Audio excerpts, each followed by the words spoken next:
This is on Family Guy, and they're playing it, and the band leader, they stop and they go, "Okay, who has a request?" And he goes, "Oh, play the same song again." Okay. Those are great, by the way. Those Family Guy specials are hilarious. Oh yes. I have all of them on Oh, physical man. media. Yeah. They are funny. Yeah, one of the stations ran them on Monday. Oh yeah. Oh, nice. Very nice. Yeah. All right, give me a second to get this shared out here to everybody, and I'll pull us across here. There's one running. Oh boy. I got a message last week about the little stall that we had. Apparently, there was they were having connectivity issues last week. So it was good to hear it. Glad to hear that. Well, kind of glad, I guess. So. That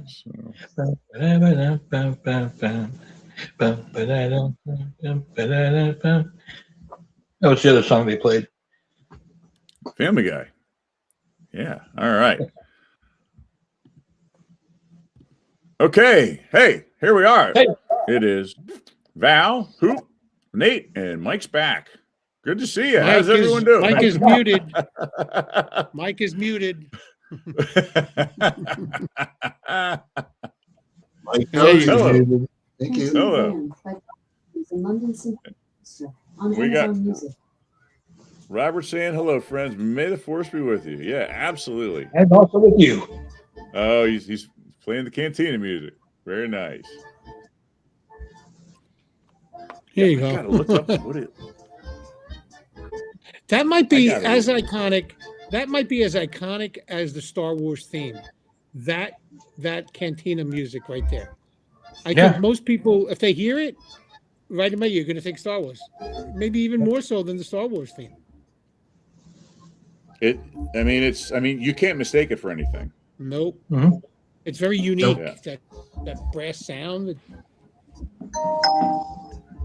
So,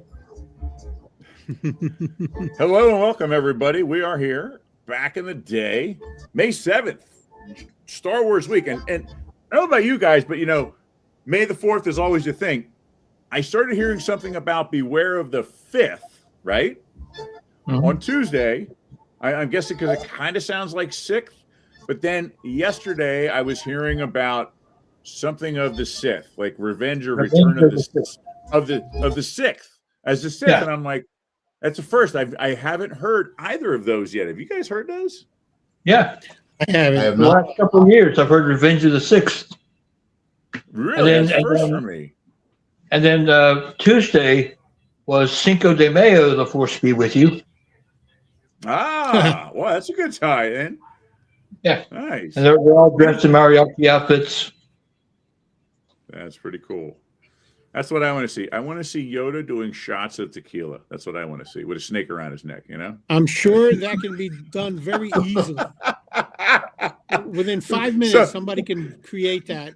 And we can have it in 5 minutes. I'm sure somebody out there can make that in 5 minutes. You don't have to. There was someone in a bar somewhere with green face paint and a fake rubber snake around their neck. 3 shots in, guaranteed. That made it to somebody's phone. That's funny. Oh my gosh! Yeah, don't forget Binary Sunset and Imperial March. Yeah, Imperial March has become the Imperial March is probably up there too. But I mean, that Cantina sequence is just so memorable. The music. So I had to look it up to verify it, but I know for a fact that song from the Cantina Band is an actual type of jazz. They said it technically is a mix between the Dixieland jazz or what's known as hot jazz. However, that particular type of music has a little bit of connotation. It's not supposed to, but it actually has a term. It's called, it's technically referred to as jizz. In other words, upbeat swing jazz. Jizz, that's what they call it. Just putting that out there. Real deal. There you go. There you go. I know. And the other word is wailers. Enough said. That's a Nate fact. The full term is wailers. Yeah, you can claim that one, Nate. That's your fact all the way. You don't normally hear jizz associated with Star Wars, but well, the full title is Jizz Wailers. Is that what it is? Yeah, just Whalers. WHALERS. Whalers. Like quit. Right. Well, Yeah, you got it. there's a You joke got in it. there, but I'm not going there. I'm not going there. Yep. Hey, listen, half the time John throws it out there and it takes me 10 seconds. It's like there's like a digital delay between he and I because it takes my brain that long to pick up on what he threw out. And then it's hilarious, but it's like his wit is just light years ahead of my synapses on a Thursday night. You know what I mean? Light years ahead. So yeah. So hey, great to be here. Great to have everyone on. We got Scott chiming in. James Scott, Star Wars fan, but even more a big Star Trek fan. So pretty cool that he's hanging out with us. I am bigger Star Trek fan. I am Star Trek more than Star Wars. Are you really, Michael? Yeah. I know Mike is. What about you, Hoop? What are you bigger on? Oh yeah. Star Trek, Star Wars. Okay. All right. There would be no Star Wars without Star Trek. Put it that way. I'm Huge Star Wars Trek through and through. 60s. Yeah.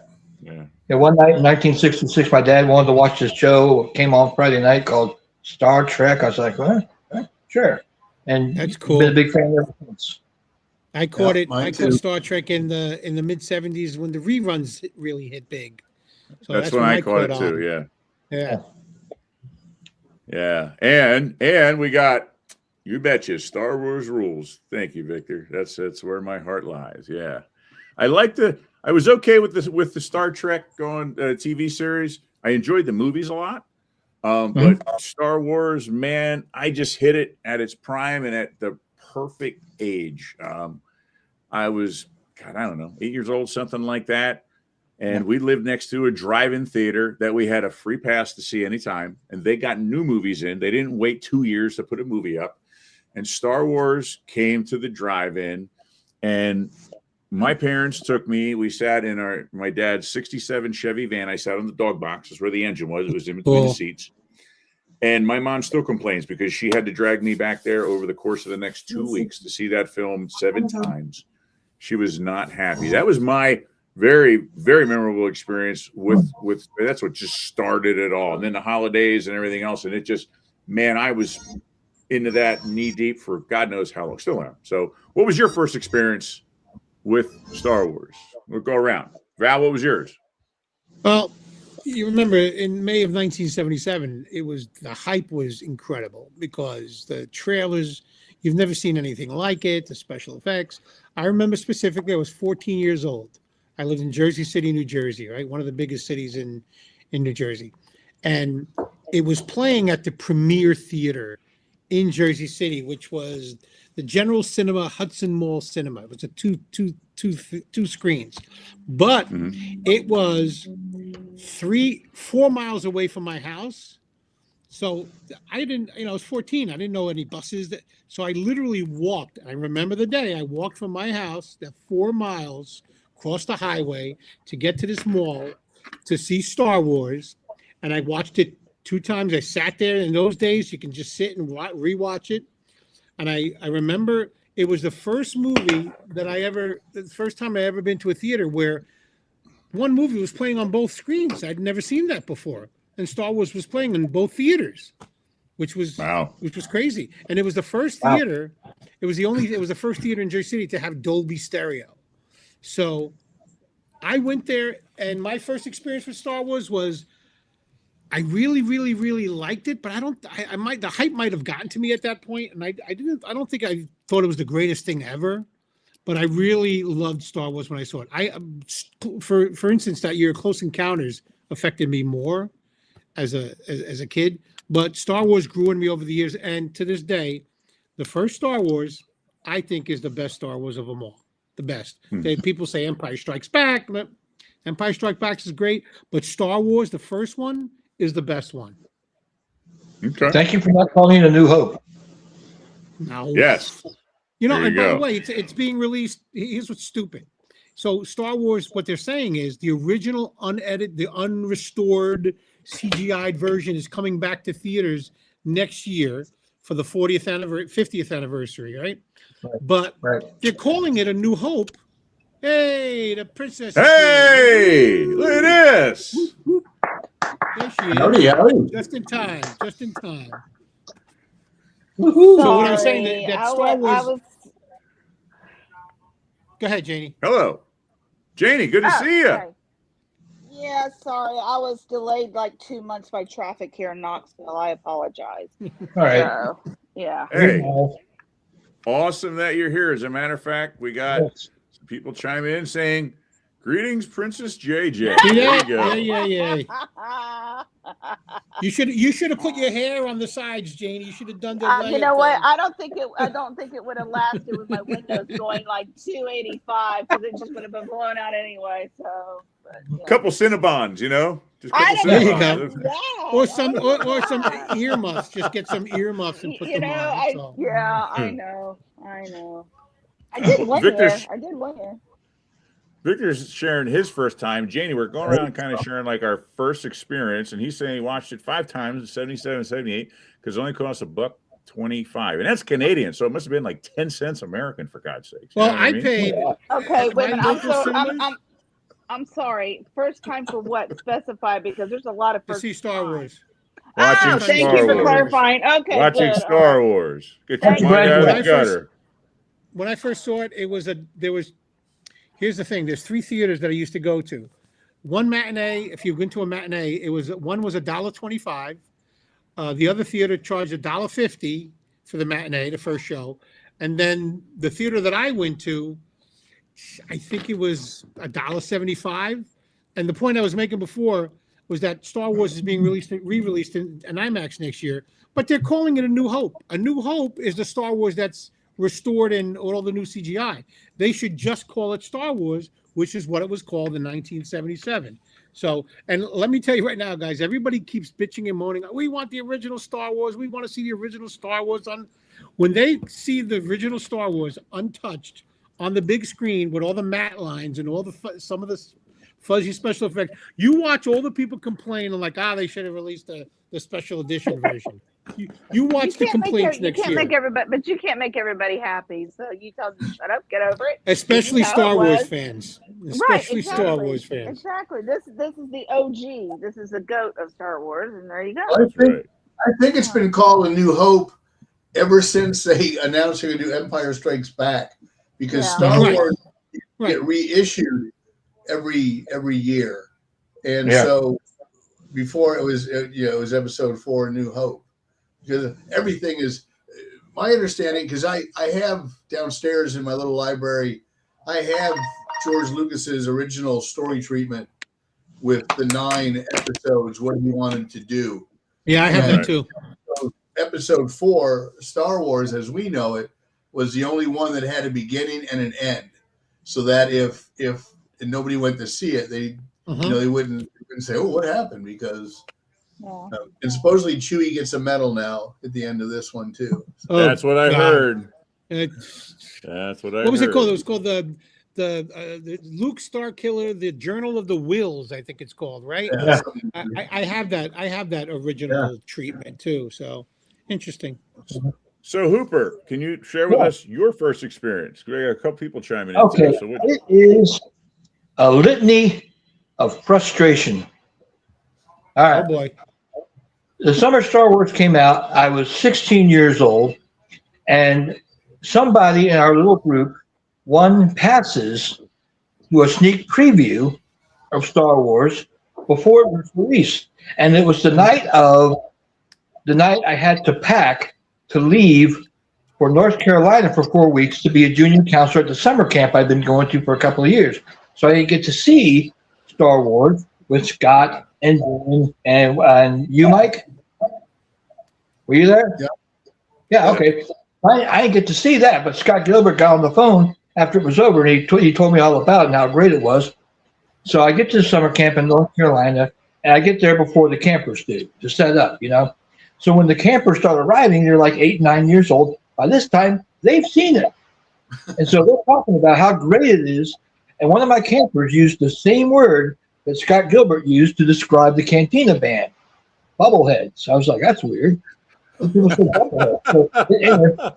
So all the junior counselors got 1 day a week off to go into town and do whatever. I got a bunch of people in the car, and we were going to go see Star Wars. So we drive to Asheville, and none of us knew who we were going. We couldn't find the movie theater. So instead of seeing Star Wars, we went to see the re-release of The Boatniks from Disney. The what? The boat. The Boatniks. With a K. With a K. Boatniks. Robert Morse, Phil Silvers.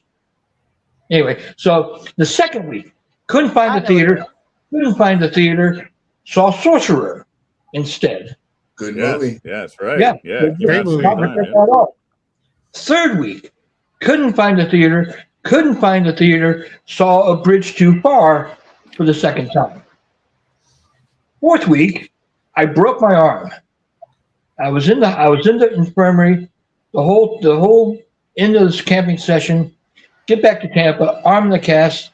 Finally see Star Wars at either the Hillsborough or the Tampa Bay Mall Cinema, and it was worth the wait. Tampa Bay Center had it. Yeah, that's right. It was worth the wait, baby. But I was going nuts because everybody had seen it, except me. You know, my boys got to see it. Campers started seeing it. I looked in the paper. There's like a press conference because they started shooting that season of Charlie's Angels, and Kate Jackson wearing a Star Wars shirt. I was like, everybody's seen Star Wars. Oh, man. So by the time I saw it, I was more than hyped, and it was worth the wait. Very much. Cool story. James is chiming in and saying that long journey to a theater far away. He's been buying Star Wars merchandise since '78, and he still is. And he is, in large, a diehard fan of both of the franchises. So, yeah, very cool. So, Mike, what about your first experience? My first Star Wars experience happened through the mail. A few friends, John and Scott Gilbert, had written away for this promo package, and they sent it to us in the mail. I still have mine. Oh, wow. Man. Wait, we got to pull that in. We got to see that sucker. Oh, man. What is it? Oh, wow. That is cool. And inside was this. Oh. Wow. And it's a beautiful full color booklet of stuff. Oh, wow. It's in great shape. With the all my stuff's I never touch it. But it came, and to me, it like it goes around, comes around. It came with a letter from a gentleman named Charles Lippincott. Charles Lippincott worked for 20th Century Fox and went on to do all the promotions for Star Wars. Star Wars actually was announced here in Kansas City in 1976 at the World Science Fiction Convention. 40 years later, in 2016, the convention is back in Kansas City, and Charles Lippincott asked me to moderate the Star Wars panel. Oh, so wow. it was No kidding. You know, something I had as a kid, and I still had the letter. I had him sign it, and Gary Kurtz was there, Alan Dean Foster. They all signed the booklet. So that was my first Star Wars experience. And then going to see it at Tampa Bay Center, and just remember just sitting there, and when that first Cruiser you're like this, it's like, oh my God, what the hell did we just walk into? So yeah, it's up there. My basement is actually half Jaws and half Star Wars. So wow, that's pretty awesome. That's how much impact that film had on me. Star Jaws. Star Jaws, that's right. I pulled that up last year. Yeah, I have that. That's great. All right, Janie, you're up. I don't remember. I really don't. Huh? I don't because there's so much happening. I want to say I think that a family friend had stayed to babysit me and my sister My mom and dad would have gone somewhere, and I saw it on HBO. That's Really? what I And that saw. would be Yeah, that would be 1983. It premiered on So that's HBO probably in because February my sister was really small. 1983. Yeah, when Jedi Yeah. came out. Yeah. Yeah. Yeah. So that's when I remember seeing that for the first time, and he kept, and it was it was my dad's best friend. His name was Lewis, and he kept going, watch this, watch what happens. He'd seen it. So I was at that age to finally start getting into those movies and all. And he says, watch that, and that's when I fell in love with it. Yeah. You know, and then I started, you know, then my cousins started getting into it. My cousins are more, I mean, we grew up in Gen X. Indiana Jones, Star Wars, Jaws, all that stuff was started with HBO. So that's when I first started watching it. Wow. Yeah. Interesting. No, it was just boring. There was no interesting in it. It was boring. Yeah, I got to say, I went through it and definitely had the fever and had never not been a fan. Mm-hmm. You know, one of the early movies, you know, Jen and I we saw Jaws was the second movie we saw. Star Wars, I mean, was when we started dating was right around the time they did the whole re-release. We went and saw all of them. You know, when they got re-released, you know, what was it, 95 or 97 or whatever it was. Yeah. 97, yeah. Yeah, and then having a son, my son, when he became interested in watching anything, it was Elmo who drove me absolutely insane. I couldn't wait until he stopped. And it wasn't Elmo Sesame Street. It was the Elmo and Grouchland movie. I wanted to take a dirty, dull buck knife to my face after listening to that voice for the millionth time. And thank goodness the one day I pulled up and we watched the original 67 Batman movie that was supposed to kick off the series over, and he fell in love with Batman. I was like, yes, my son loves old Batman. 2 years later, he got hooked on Star Wars, and I was like, there is a God. You know what I mean? And just so it allowed me to kind of relive everything through him, which was just so cool. That was I probably enjoyed that more than I can remember growing up with it, and I loved it as a kid. So yeah, very cool. Yeah. Well, it was made for kids. I mean, Lucas made it for kids. He's said that a million times. Yeah. It's fantasy for children. So John, Star Trek. When you had your earphones on, John, you look like whatever his name is, Lobot. Lobot. Yeah, Lobot. Can I make the noise?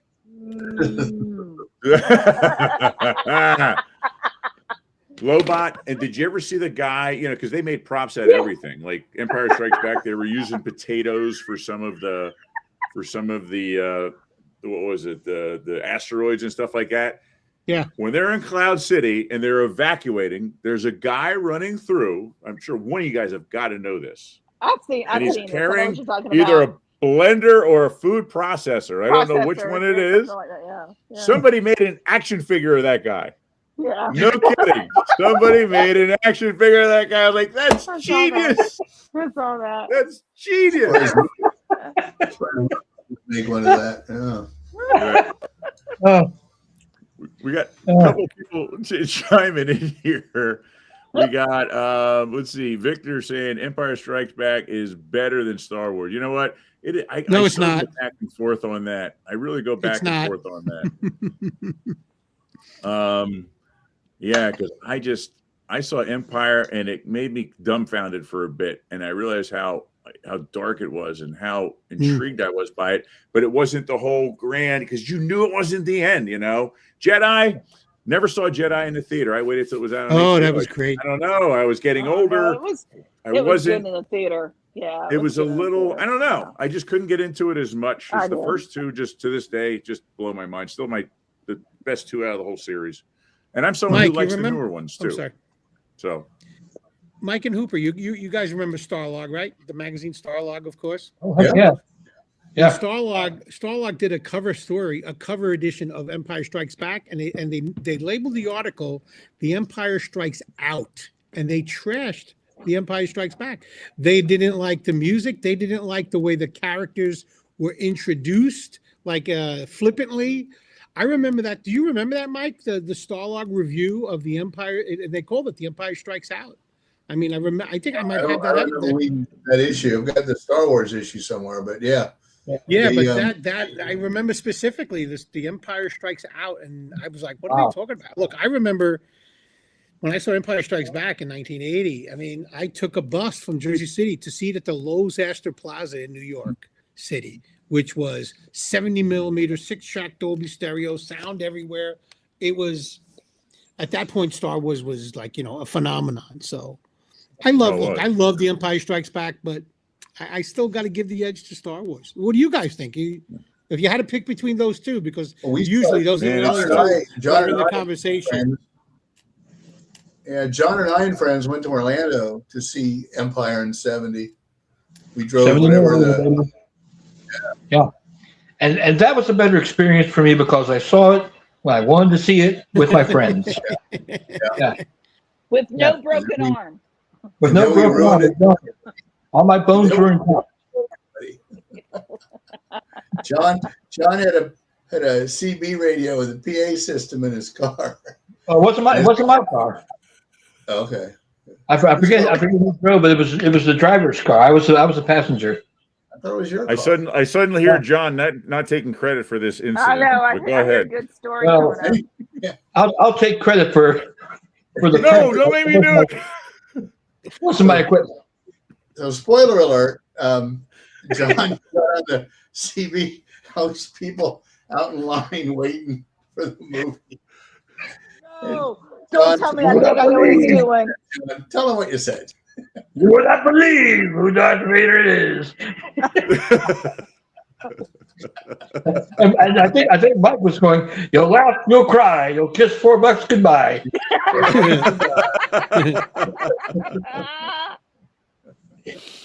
Oh man! Yeah, a lot of fun with that CB play because we were driving back down I-4. It's gonna bother me. Whose car were we in? It was your car. And I want to say Matt's or Nolan's, but they put the CB microphone up to the radio while it was playing, and the music was playing outside the car as we're driving down I-4. And Mike compared it to the John Morris Orchestra on the bus in High Anxiety. Oh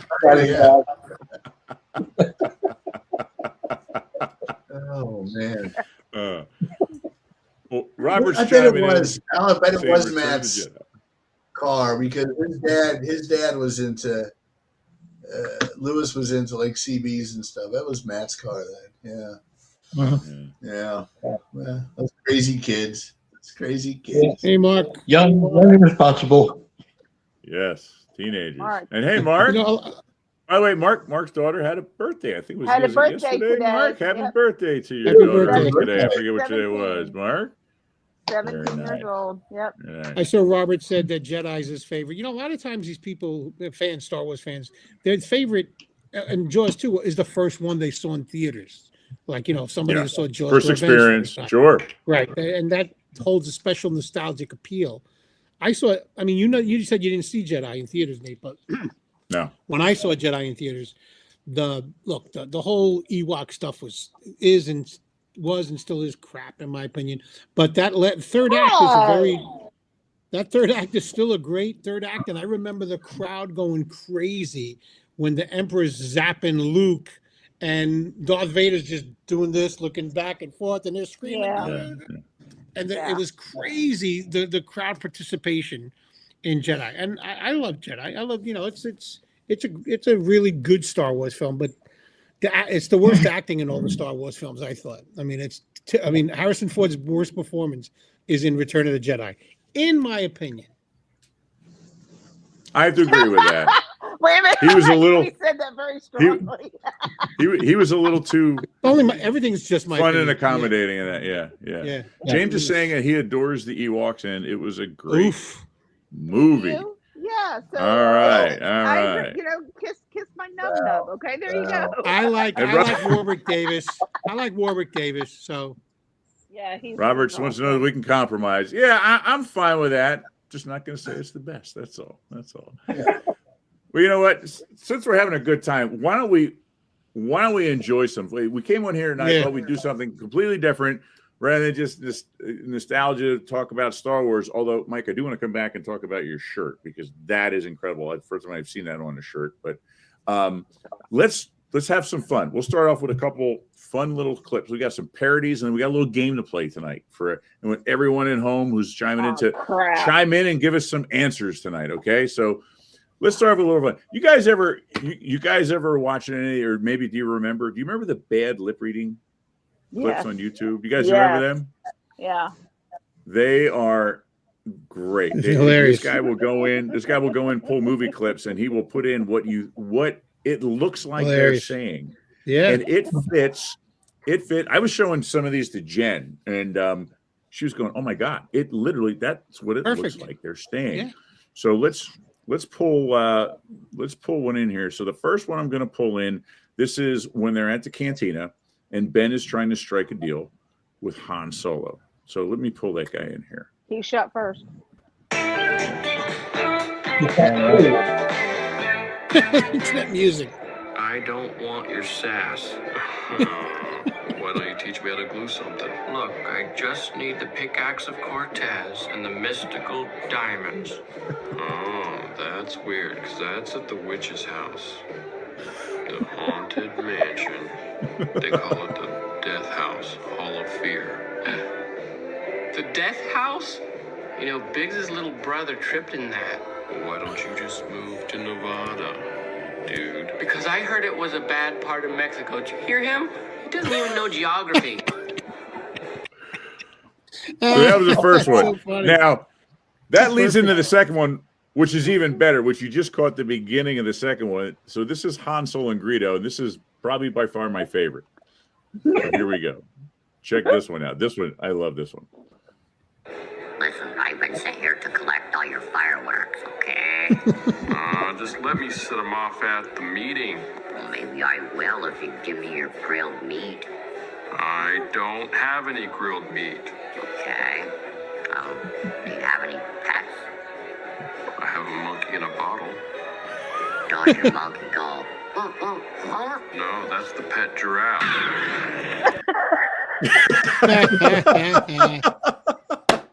That's pretty good. Those bad lip, those are genius.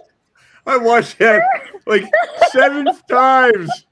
And what sets it off is Greedo goes, does your monkey go, ooh, ooh, ooh? No, the pet giraffe does. I mean, oh my God.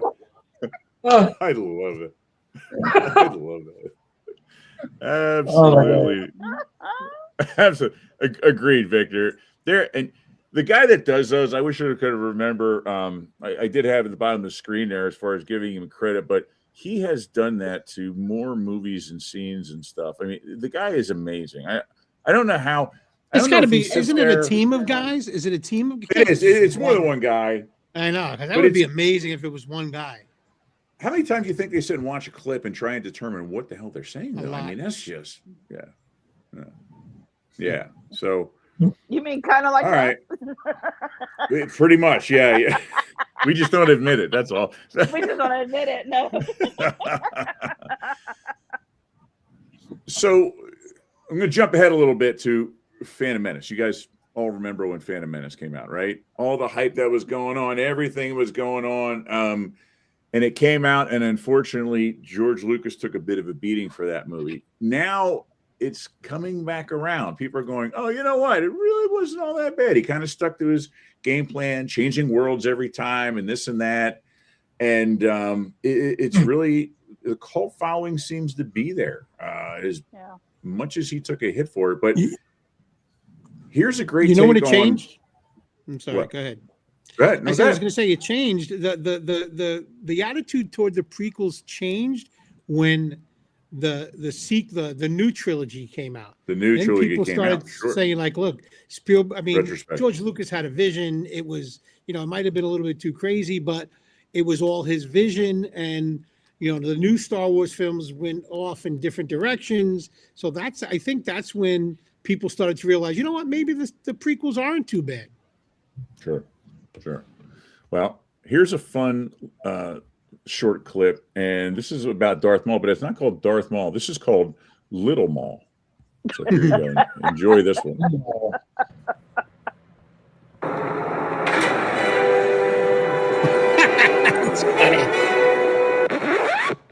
Down here.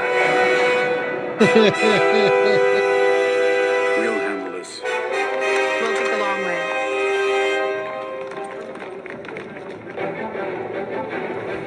Wait for it. This gets good.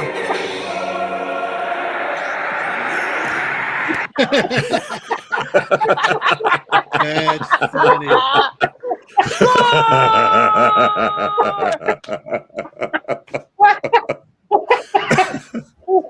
That's funny. I could call him Mini Mall. Minimal, there you go. I'll tell you what that clip brings to mind. The music that Duel of the Fates. Yes, yeah. It's probably one of John Williams. It's definitely one of his best works for all the Star Wars films. It's up there with the Imperial March and the original theme. That Duel of the Fates is fantastic. And it had vocals to it too.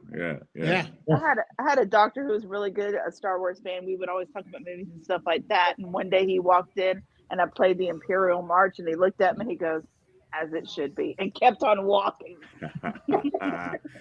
We did the one Star Wars episode. No, the John Williams episode. I think it was Mike and Hooper and myself. We did an episode about 2 years ago on John Williams. And do you guys remember the video that we watched? And it was so that, that album had voices on it, had vocals on it. And it was a orchestra singing it and what they thought they heard. Do you guys remember that? I remember this. Yes. That was hysterical. Oh my gosh. That was one of the best things I've ever seen done to John Williams music ever. Yeah. Incredible. Yeah. Victor seemed to like that one as well. That was pretty good.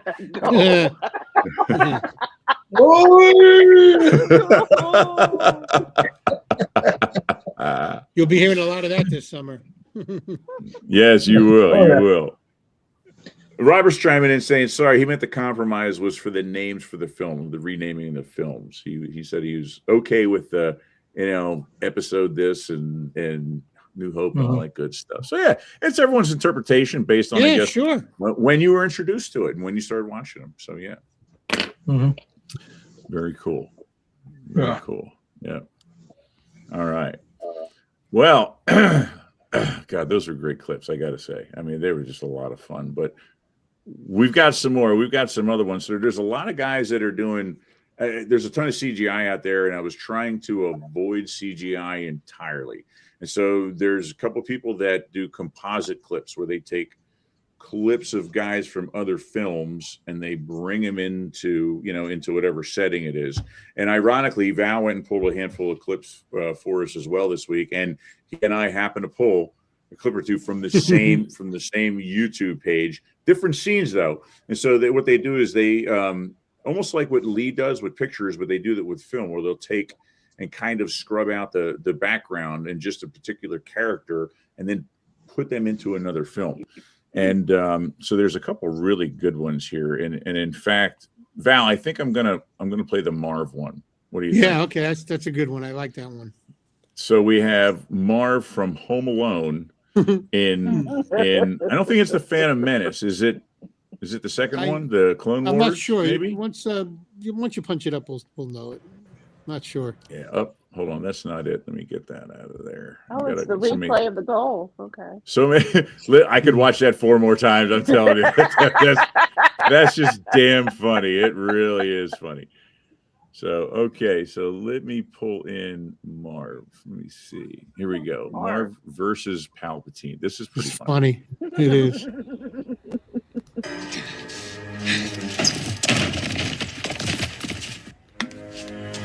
The ending is the best. I've reached the top! You survived. What happened? Your arrogance blinds you. Now you will experience the full power of the dark side.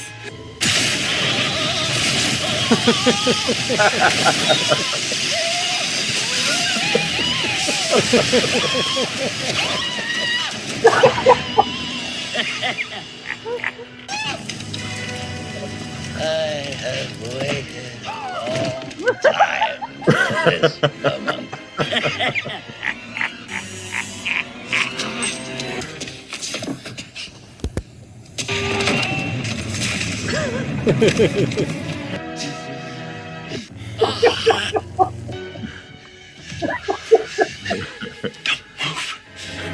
Please don't. Don't. Please don't.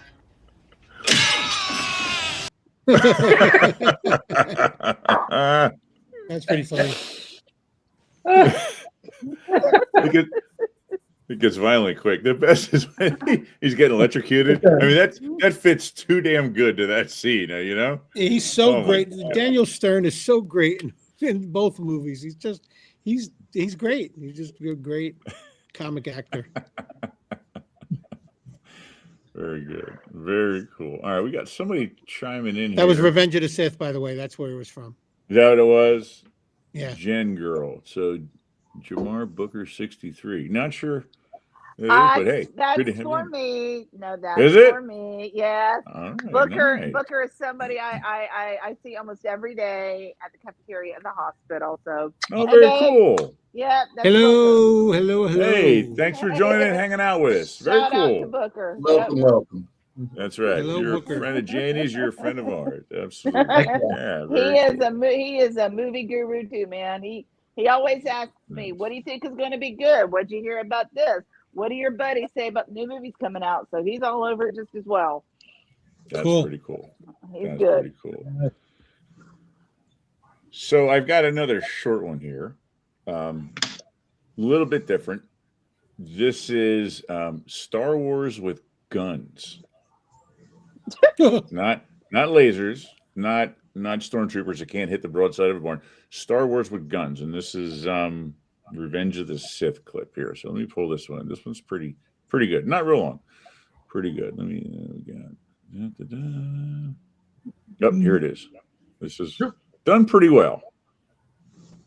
Underestimate my power.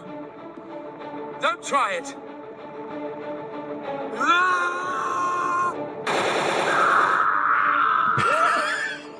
Get wrecked, sucker.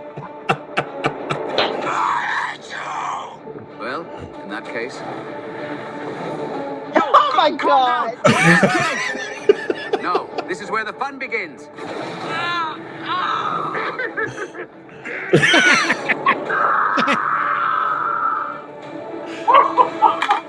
Man, you look hilarious.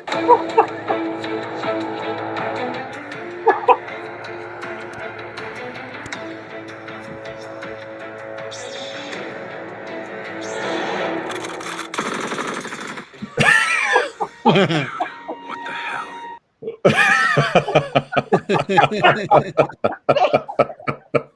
I tell you what, people are so too damn creative. You know? They sure are, man. They're geniuses. Dear God. Listen, Yeah. I had a hell of a time pulling clips and not messing them up because I would laugh and then it would run over. I have to go back and re-edit and trim and oh my gosh. There was so many. There's so many online. It's just you can spend hours and hours trying to, get a good clip. It's just amazing. Yeah. Yeah. Really good stuff. Really good stuff. All right, so I've got another one from the same guy that did the clip that Val grabbed for us. I think it's called Jar Jar Studios. That did the Marv and Palpatine. Except this is Jim Carrey inserted into Star Wars. So wait. He's got I just got the camera. Point and shoot. Point and shoot. Now I have to point out there is a very well-known song that part of the song is in this as well. So Fox on the Run happens to be kind of mixed in there. So we need to make sure that we give credit where credit is due to the band. But Must here we we? go. The Sweet. Yes, The Drive Sweet. Sweet. We have to give that in here. So let me pull that in. Let me grab it. Or you know what? Hold on a second. I might have eliminated that because I was a little worried about that. Oh, nope. Here we go. This is pretty good. At least I think. If you're a Jim Carrey fan, this is fun. Here we go, guys. Oh, Jim Carrey. He's too old. He is the chosen one. You must have seen. Clouded this boy's future is.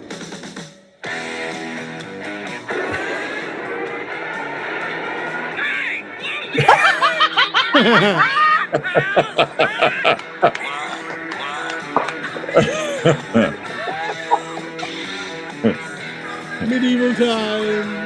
Yeah.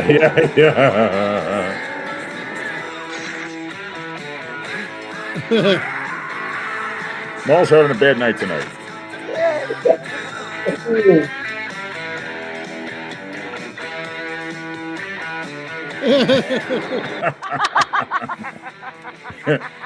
You remember that when he's in the rhino? Remember that?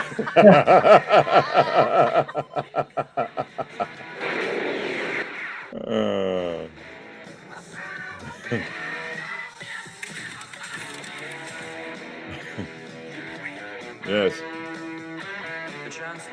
Yeah, I thought it was wrong song. I thought it was Fox on Run. It's sweet. It's Nazareth. Hair of the dog. You are one pathetic loser.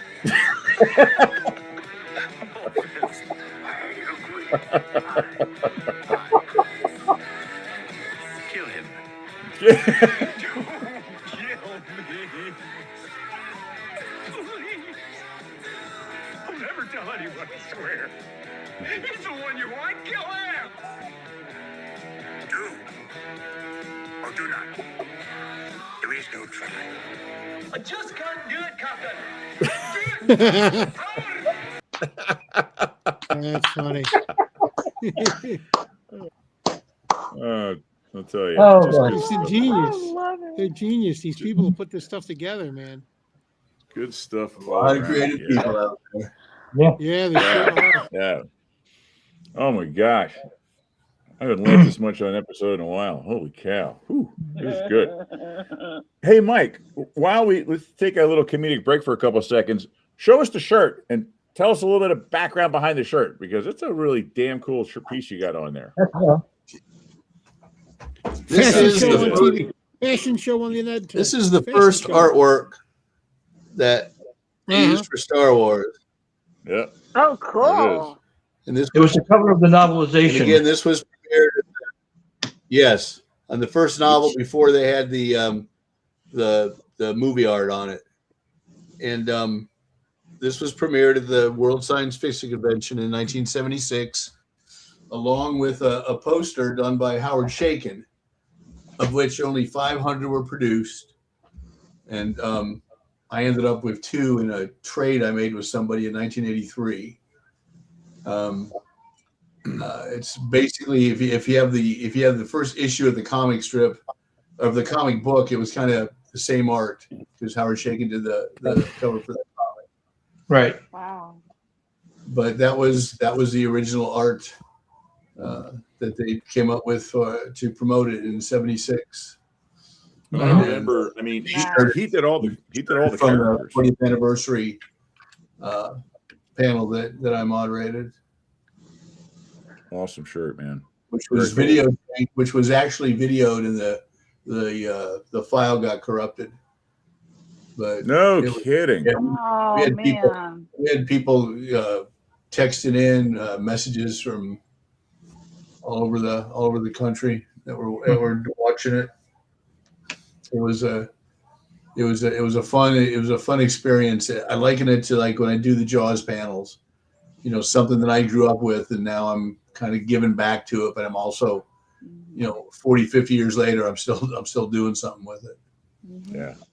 And he had the most amazing collection of memorabilia because he had 2 of each, anything that was ever made.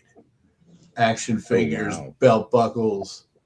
I know when he passed, his wife got all kinds of, I don't think she sold any of it, but collectors were coming from all over the world to her trying to buy his stuff. Buy stuff, yeah. Dear God.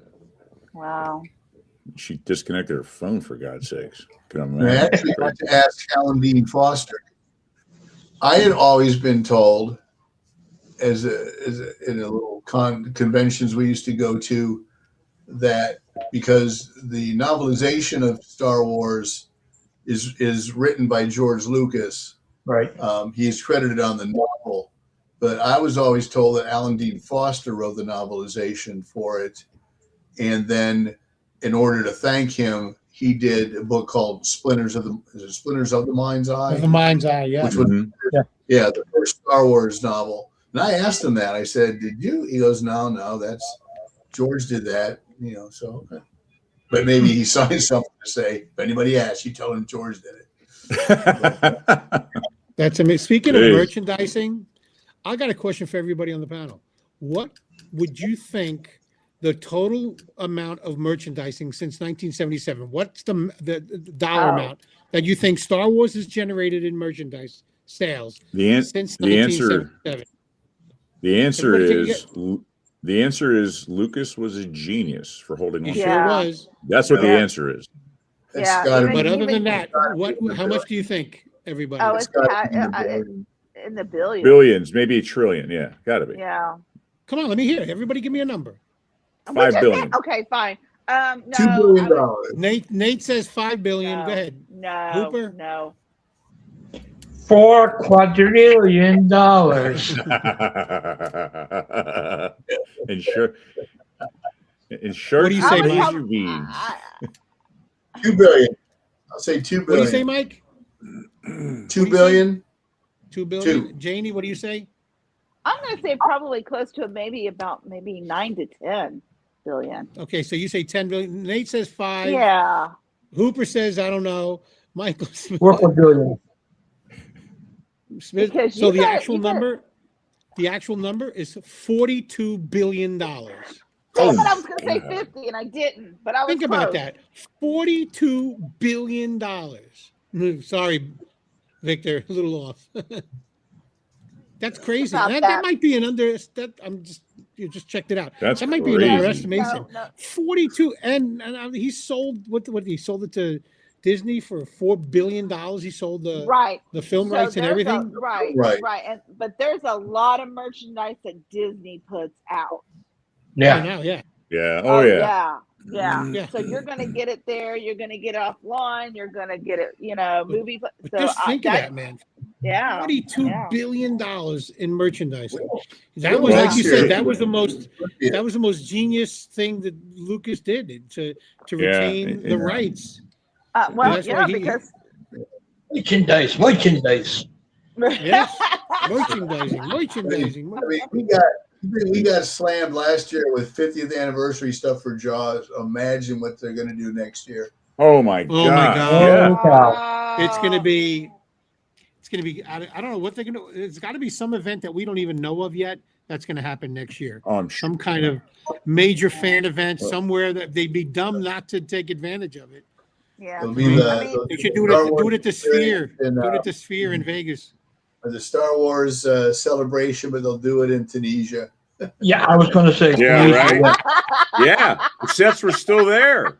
Yeah, well, I got to say, James Scott was. Are they still there? They went back and rebuilt some of them when they reshot the new sequels. Oh wow! Prequels, all there. Mm-hmm. Yeah, they were still there. So James Scott was the closest out of all of us. James Scott said he had guessed 35 billion, and then he chimed in and said it had to be because they got at least 40 million out of Mike. So.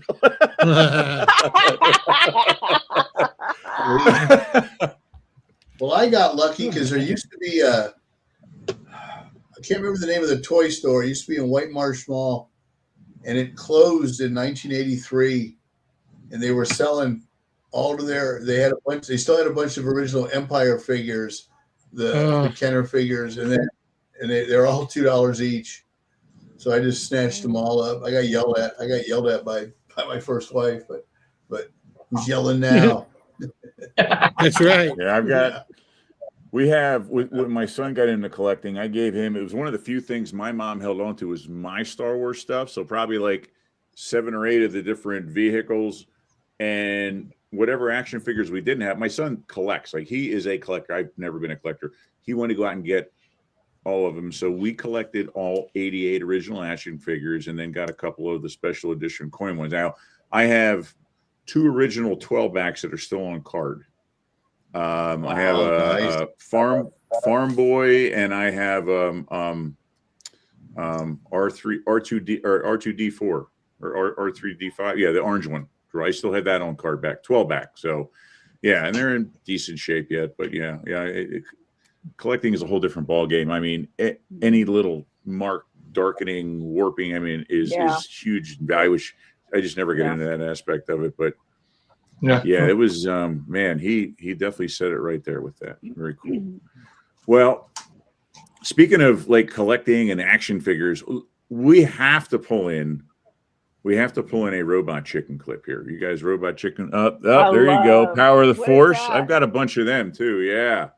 Still waiting for the value to come up on those damn things, you know? This is the one they gave out at movie theaters when they reissued Jedi in '97. Oh, no kidding.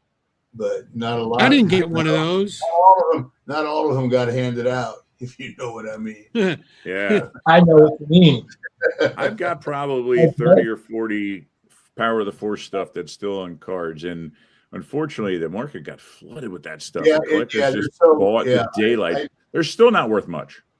No, I sell them for like, I do collector shows. I sell them for like $3 each. I $5 make my money back on. Yeah. I remember there was a couple rare ones, couple like that had like little, rare coloring and stuff like that. But they never gained in value. So, but all right, here we go. Go ahead. A few Princess Leia's. So I have a bunch of Princess Leia's if anybody needs some. There you go. There you go. Oh, look, there you go. I will always represent Carrie Fisher. Is she in the bikini from Jedi? Okay, that I do not want. That was never made into an action figure officially. It has been made into action figures, but it was never. There was a prototype for it one time, but it never hit the markets full scale. Yeah. No. All right. So Robot Chicken. You guys a fan of Robot Chicken? The best. Love Robot Chicken. Yeah. Oh yeah. They did a ton of Star Wars stuff. However, this has always been my favorite, and this is the phone call from Darth Vader to Palpatine after you already know what it is. Yeah. After the first Death Star was blown up, and this is the best damn one they've ever made. I'm going to pull this in. It's a little long. I might skip a part or two here, but I absolutely love this clip. So here we go. Here we go. I gotta take this. Hold on. Vader, how's my favorite Sith? Whoa. Just slow down. Huh? What do you mean they blew up the Death Star? Oh! Who's they? What the hell is an aluminum falcon? Okay, so who's left? Are you me? Well, where are you? Wait a sec, you've been flying around for 2 weeks trying to get a signal? Oh, you must smell like feet wrapped in leathery burnt bacon. I'm sorry. I thought my Dark Lord of the Sith could protect a small thermal exhaust port that's only 2 meters wide. That thing wasn't even fully paid off yet. Do you have any idea what this is going to do to my credit? Hang on, I got another call. What? I'm very busy right now. Well, where are they going? All right, get me a turkey club. Coleslaw, I guess. I'm not even going to eat it. Yeah, see, I always order the wrong thing. No, I'll just stick with that. Okay, bye. What? Oh, cherry Coke. Thanks. Sorry about that. What? Oh, just rebuild it? Oh, that's a real f***ing original. And who's gonna give me a loan, Jackhole? You? You got an ATM on that torso light bright? Now get your 7'2" asthmatic ass back here, or I'm gonna tell everyone what a whiny bitch you were about Padamame or Panda Bear or whatever the hell her name is. Oh, jeez, he's crying. Hey, come on, don't do that. Just look, I'm just dealing with a lot of crap right now. Death Star blown up by a bunch of teenagers. I didn't mean to snap. Just get back here.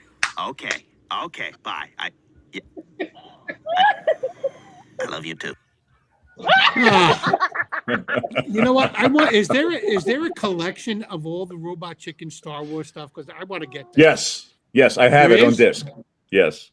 Can you buy it, or I mean, I got to get it. Yeah, you have to. I mean, I bought it years ago. Yeah. I mean, Robot Chicken itself is just good, but the Star Wars stuff is, it's probably the only thing that outranks the Family Guy Star Wars stuff. To be honest with you. Yes. Yeah. Oh God, those are the best. I still want what the hell's an aluminum falcon? The aluminum I'm sorry, falcon John. is hilarious.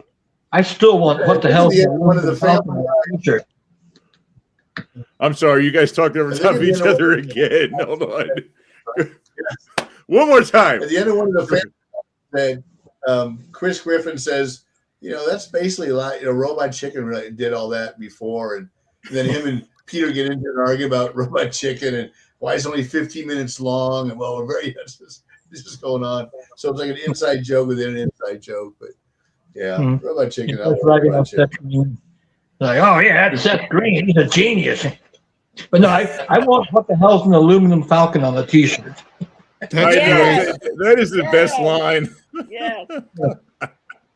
So funny. They're so funny. And then really in the corner, if you could, you just put like Reynolds wrap or something, or Reynolds on the side. Yeah. I thought my Sith Lord could protect a hole 3 meters wide. Hell, I haven't even painted off yet. Yeah, Oh, I hate seeing that torso light bright.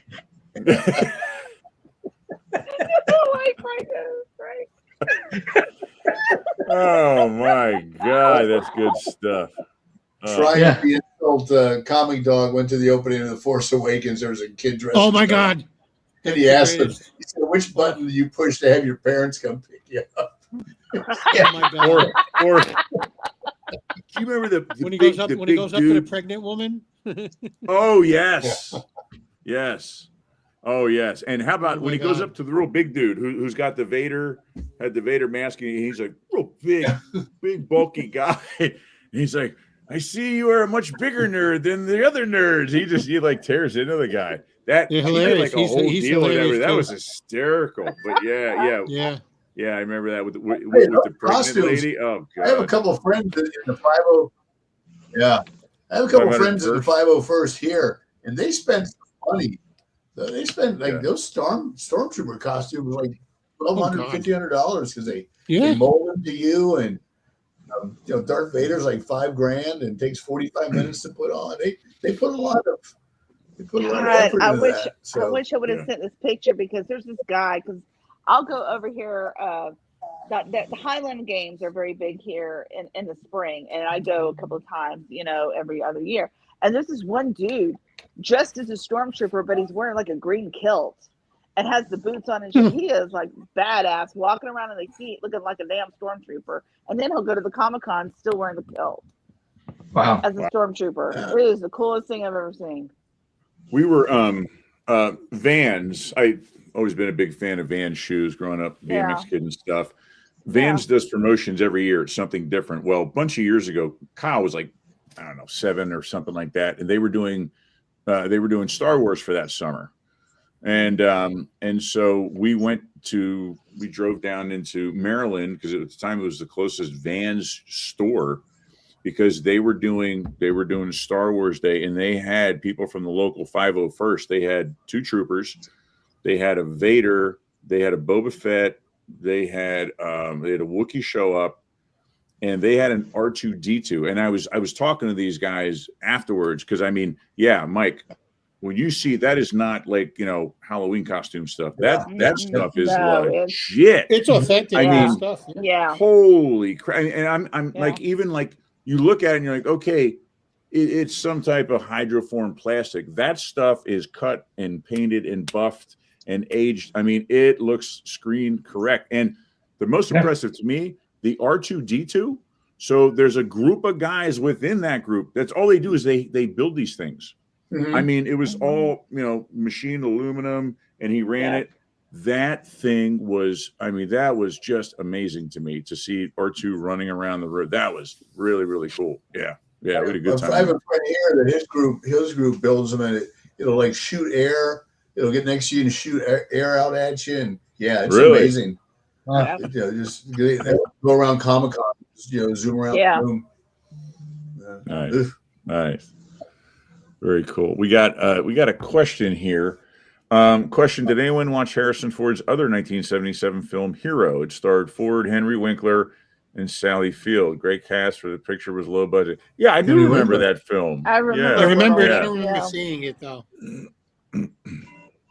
Yeah, great movie. Yeah. Henry Winkler was going to open a worm farm. Yep. Is that what it is? Yeah. That sounds familiar. Yeah. I just found the poster for it in my no kidding. One of my boxes. Found the poster. Yeah. Wow. Here you go. All right. Well, we've got a clip or two yet, but we're an hour in, which is hard to believe already. You guys want to play a game? Sure. Yeah. Oh yeah. All right, we're going to play a game, and you guys that are joining us at home, I want you to chime in and give some answers too. So we're going to play a really easy game. In fact, this is a game that I've played with my kids already, and the game is called "Would You Rather." Okay, I would. I would.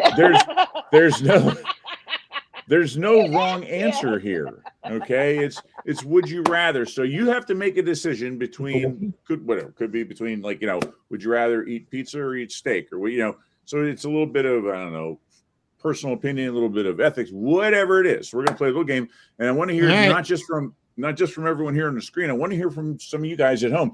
Chime in, give an answer, maybe even a little bit of justification here. All right. Yep. All right, here we go.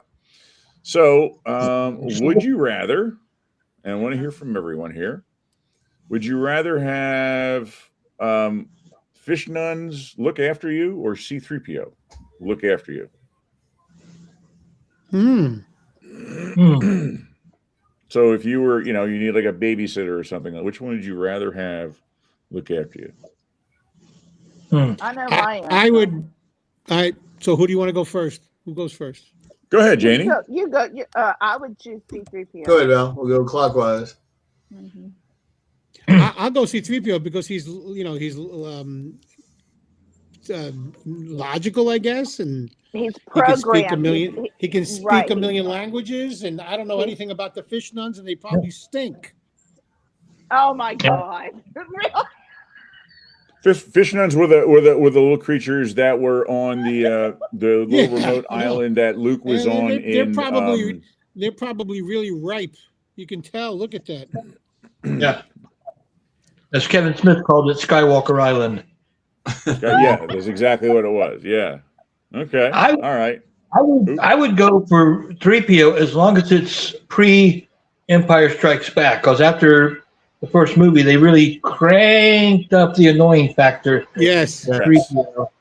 So yeah, as long as it's Star Wars 3PO and not Empire and beyond. Yeah. Okay. I agree. But 3PO. I mean, R2D2 escaped from 3PO in Star Wars. Oh my God, I got to rethink my. He wasn't keeping an eye on him too well. Yeah, that's true. Mike, what's yours? I'll go with John said. Yeah. Episode 4, C-3PO, sure, but yeah, anything else, he's annoying. Episode 4. He's too annoying. Wow. All right, and so Janie, did you want to add to yours or no? No, because I was just thinking because he had the intellect, he was programmed with a lot of things. So if anybody was hurt or he have something there was more gain to gain than I would the nun here.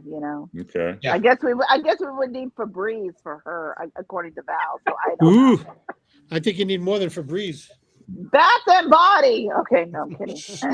So I have to go with fish nuns, and I have to go with fish nuns for the exact reason what Hooper said. And for the same thing that James is saying right now, he's saying C-3PO would never shuts up, would drive me bonkers. And that is the honest to God, love him. But yes, yeah, that's definitely. I can unplug it. And Robert's chiming in saying he'd go with C-3PO. So okay, so a little division there. It's kind of speaks to personalities here, a little bit of ethics. Do you remember this? Do you remember this song back in the 80s called Fish Heads? Fish Heads. Yes. Rolly fish heads. Fish nuns. Fish nuns. They don't wear sweaters. They don't play baseball or something. All right, next one. Ready? Hey, Round John, correct me if I'm wrong. Isn't Bill Mooney part of that? Yes, he is. Barnes from Lost in Yes, he Space. is. Yeah, He's one of the Barnes. From Lost Barnes in and Barnes. Yeah. Really? with that song? Yeah. Seriously? Yeah. With Fish Head? Yeah. Yeah. That's a good one. That's a damn good fact right there. Wow. Go, shout out. Shout out. Anything you want to. Nice. All right, here we go. Next one. This is going to be interesting. This will divide people. At least it will with me anyway. Oh, yeah? Here we go. Let's see. Oh, no. Do you need a little friend? Would it be a porg or would it be an Ewok? Oh, definitely an Ewok for me, man. It's not even close. Yeah, I would go with Wicket. Oh, the porg's so I would go with my little buddy Wicket. All right, so Val, you're going Ewok? Yep. Okay. Hooper? Well, before I answer, I just want to say I went to see the second in the sequel trilogy with a bunch of friends. I got the popcorn bucket and it had BB-8. And when the Porgs came on, the girl next to me leaned into me and said, "It's Porgy and Beebs." It's what? Porgy, a Porg, and Beebs, BB-8, Porgy and Beebs. Porgy and Beebs, yeah. Anyway, Millennials. Ewoks for the win. Yeah, you is my woman. Summertime and the living is easy. All right, Mike. Oh, porg, of course. Porg. So cute. Yes. Yeah. Mm-hmm. Okay. Look at him. Look at his sad little face. Yeah, they're edible Not too. cute, Remember? not cute enough, because if you remember Chewbacca had one on a stick rotating him over a fire halfway through that scene, if I remember correctly. Yeah, they're edible. They're edible pets. All right, Janie? I'm choosing an Ewok, okay? All right. Yep, because you can go to the tree house and they'll make you at home and kind of take care of you as well. Yep. Okay. Yep. All right. Num, num.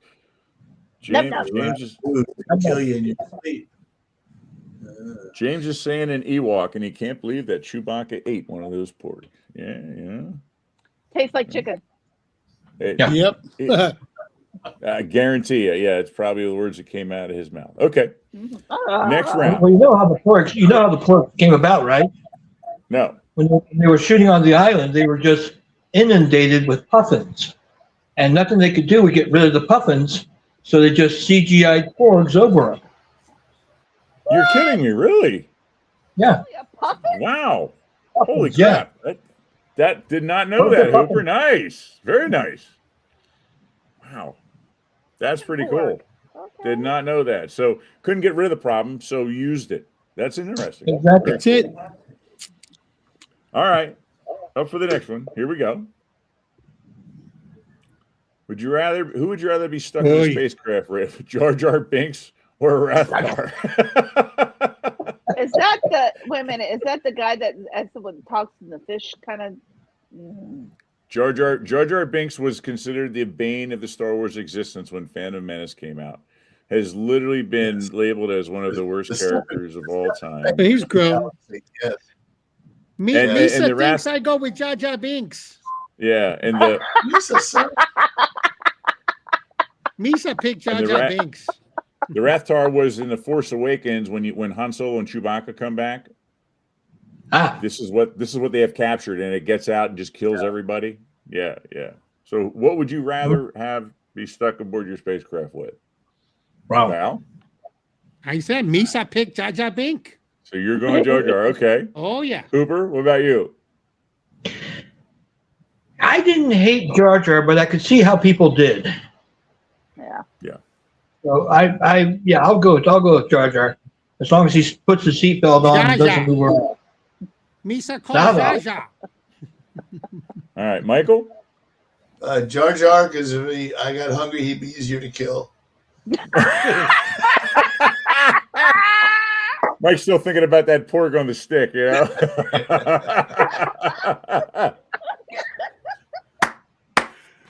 All right, Janie, what about you? I think I'm going to choose the space herpes from Ice Pirates. Is what I'm going to choose. Is what I'm going to. Robert's trying to sway your opinion here. Robert's saying Jar Jar. So I know. You know what? I have to say Jar Jar. I really would. Yeah. I'd have to go Jar Jar just from a safety factor, to be honest. Yeah. With you. Yeah. Yeah. So yeah. And James is saying Jar Jar. Got to be Jar Jar. Okay. Cool. All right. Moving on. Who would you rather take on a date, Luke Skywalker or Poe Dameron? You got to pick one. You mean if we weren't straight? Oh my God! Irrelevant. You have to pick one. So you have to pick one. Are you into the dashing pilot or the farm boy look? What are you into? Whiny and I'd go with Poe Dameron. He probably has better stories. Okay. All right. Hooper?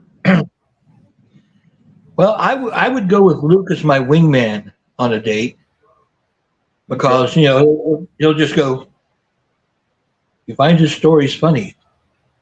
And then buy you an appetizer.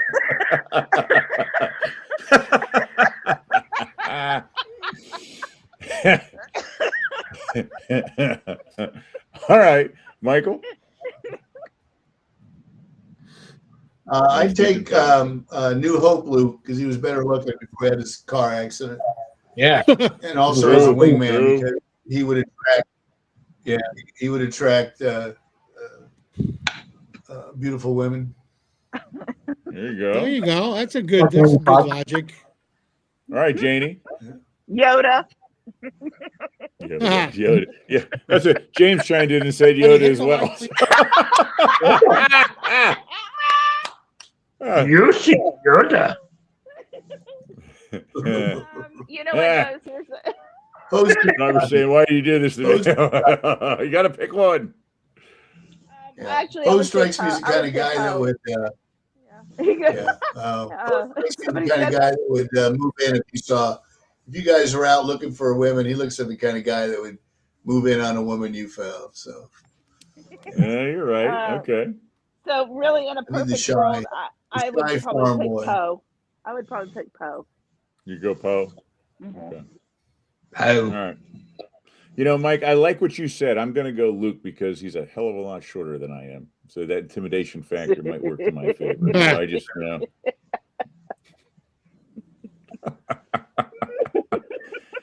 Oh, my gosh. Okay.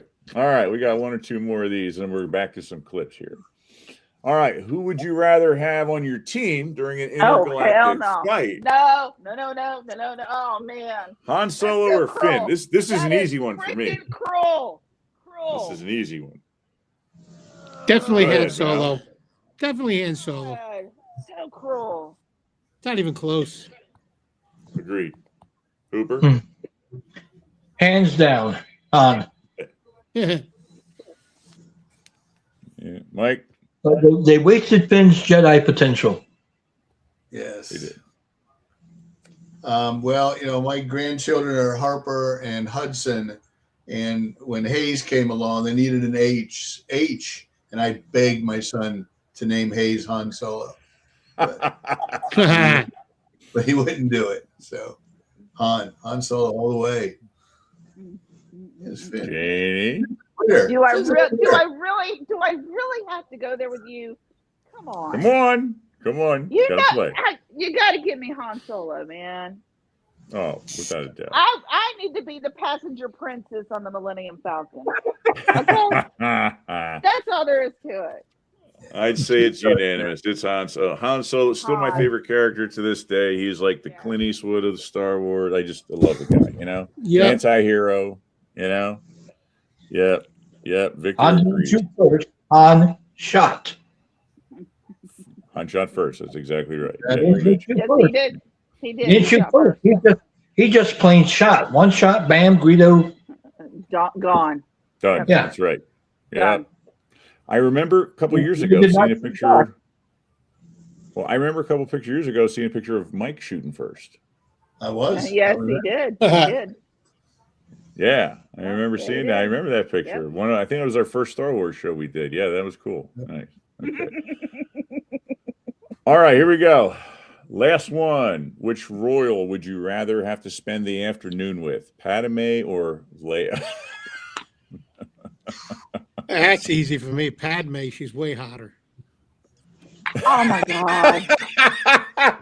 Son of a She is. bitch! Oh my god! Leia's a little too, I don't know. She's a little too hippie-ish. I'll go with Padme. She looks more fun. Not everything should be based on looks, man. Well, I got to spend an afternoon with one of okay? these women. You I'll know pick what? Padme. You do you, boo. Okay. If you're going to take that route, I do specifically remember. Leia not being happy that George Lucas told her that there were no bras in space. No underwear. That's right. Yeah, no underwear. I do remember what he said. Yeah. She was not very happy about that. Yeah. Go ahead. Who? Before I answer, have you seen? I saw a thing the other day where it was a cosplayer dressed up like Padme, but the thing is, she was doing Padme telling Anakin why they can't see each other anymore. They said she does it, mixed signals. She's looking her hottest, has her hottest dress on, and she's saying things like, "Oh, we can't be seen together, Anakin."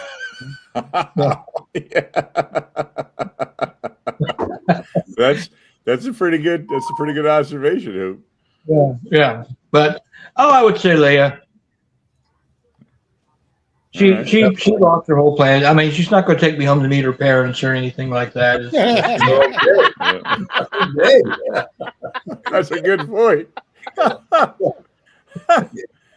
No pressure. Even saying Leia, yeah, we'll have to go meet the parents. That's hysterical. Oh my gosh! All right, Mike, who's your pick? Definitely Leia. Padme's a tease. Padme, you got to work too hard on. Leia, you take her out, treat her right, you'll be happy. All right, Janie. Oh, come on, it's Leia. I mean, seriously, I didn't see anybody else choking the shit out of Jabba the Hutt. So there you go. She put that thing around him and just pulled, and Leia all the way, man. I have to go Leia, but yeah, you'd have to kind of, look over your shoulder once in a while. You say the wrong thing. That's what I did. And that's why she became a general. Snuffed out in my sleep or something, Yeah. This cup of coffee's cold. You get a pillow over the face tonight. You know what I mean? One of those deals.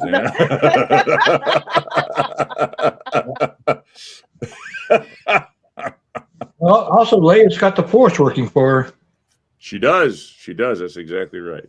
That's right. Yeah. She stood right in front of Darth Vader. Darth Vader couldn't tell it was his daughter. That's right. This is true. Very good. Yeah. All right. So we are kind of slowly coming here to the end. So we've got another clip, and if you guys are all right, then I have a fun song that I found. I think everyone's going to enjoy to take us out. We have a handful of clips left, so I tell you what, I'll let you guys decide. I'll tell you the title of the clip, and you guys got to tell me which one you want to see here. How does that sound? Does that sound like a plan? Okay. Yeah. Sure. So we have, because I've got I think we have 5 clips between the both of us yet. So let's see. We have the Do or Do Not song. That was funny. We have, let me take a look here. We have Dobby versus Palpatine. If Dobby dies, play that one. Yeah.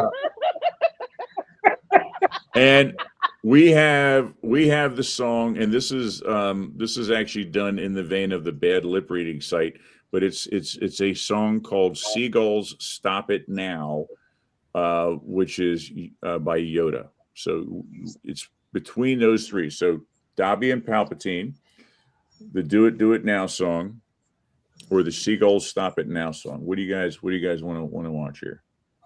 I can do Seagulls Stop It Now in my sleep. I've seen it so many times. So you like that? Okay. I love that Mike, one. But Dobby and Palpatine has promise. Yes. Okay. I vote Mike? for Dobby. Okay, Yeah, Val. Dobby. I like Dobby. Well, I would have went with the do or do not, but Dobby's overruled, so let's go with Dobby. All right. We'll pull in Dobby. That's the one I think. That's the one I pulled, right? I think that's the one I pulled. I think. I've got like I said, we've got a sock. You've got. All right, let me grab it and pull it in here for us. All right, where is Dobby? Here we go.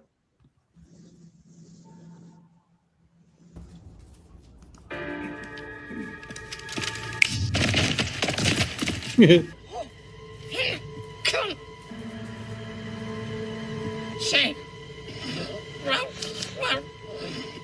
yes, Master Yoda? that was an awful thing to say.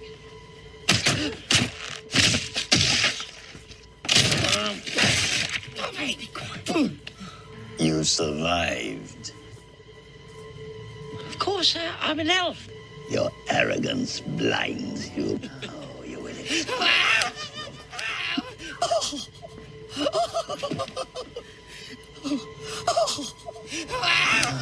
you will experience the full power of the dark side. Yes. How about little fire scarecrow? Harry Potter will be no more. You shall not harm Harry Potter.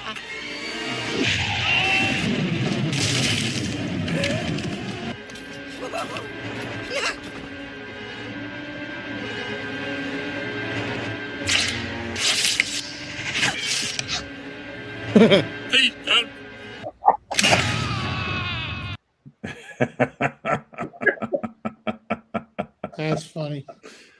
Pretty good. All right, let me get that out of there. All right. Well, unfortunately, we're kind of running out of time. There's a handful of clips yet, but this has been an awful lot of fun. Real good time. And we don't have any music for Back a Day. Let's come up with something for an intro, but we don't have anything to take us out at the end of Back a Day. So tonight I have something to take us out. How many of you guys are Billy Joel fans? Billy Joel fan? Yeah. What's the biggest hit he's had in the last 25 years? Oh God. Pressure. 30 years. Pressure. Newer than that. Pressure was 80s, man. Newer than that. We didn't start the fire. Yeah. Oh, yeah, we didn't start the fire, probably. That's exactly right. Exactly right. So somebody did an entire song and music video. It's their Star Wars version of "We Didn't Start the Fire," and that's what's going to take us out here tonight. This came out. This came out in 2017, and you've got to sit and watch and listen because the guy that did this, Royish Good Looks, is the name of the channel. The guy is brilliant, and this is what's going to take us out. I'm going to kind of pull us back here, and man, I hope you guys enjoy this as much as I do because this guy I think blows just about everything we've seen tonight out of the water. So this will be how we hanging out. All right, here we go. See ya. Good night. Yep. All right. Share the screen here. Yeah. Here we go. All right. Pull that down. Sorry, guys. Here I got to kind of multitask and move us around. Okay, here we go.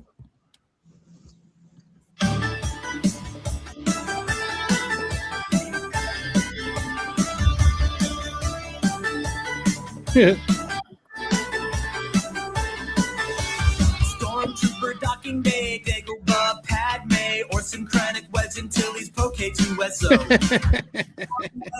Star Destroyer, meditation, Taco Donna, Scarab, Jeddah, Ahsoka Tano.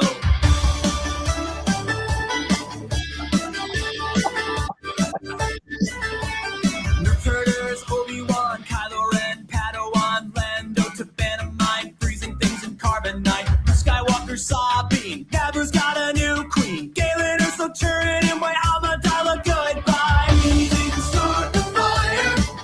It was always